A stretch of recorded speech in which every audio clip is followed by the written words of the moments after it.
Trying to decide between ChatGPT and Claude AI.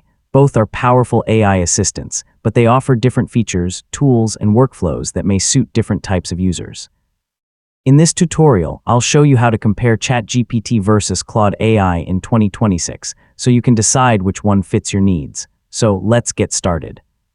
First, open ChatGPT and Claude AI in separate browser tabs. Take a look at their interfaces, navigation, chat history, settings, and the tools available on each platform. Spending a minute with each interface can help you see which one feels more comfortable to use. Next, give both AI assistants the same question and compare their responses. Look at the accuracy, clarity, detail, writing style, and how well each one follows your instructions. Using the exact same prompt makes the comparison much more useful. Now test both platforms with a writing or research task. Ask them to create an outline, summarize information, rewrite a paragraph, or organize a detailed topic. The better choice can depend on the type of writing or research you're doing. If your account supports file uploads, give both platforms the same document and ask them to summarize or analyze it. Compare how they handle the information and how useful their answers are. Take a moment to check whether each platform supports the file types and features you need. For coding or technical work, give both assistants the same programming task.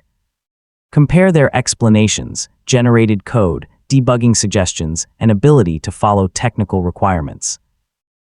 Testing your actual workflow is much more useful than relying only on general comparisons. Finally, compare the features, usage limits, available models, file tools, integrations, and subscription options that matter most to you. These can change over time, so check the current plans before making your decision. So, rather than choosing a winner for everyone, choose the platform that works best for your specific needs. And that's how to compare ChatGPT versus Claude AI.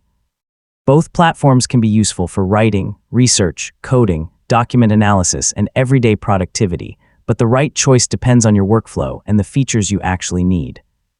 The best way to decide is to test both with the same real-world tasks and compare the results for yourself. Thanks for watching, and I'll see you in the next tutorial.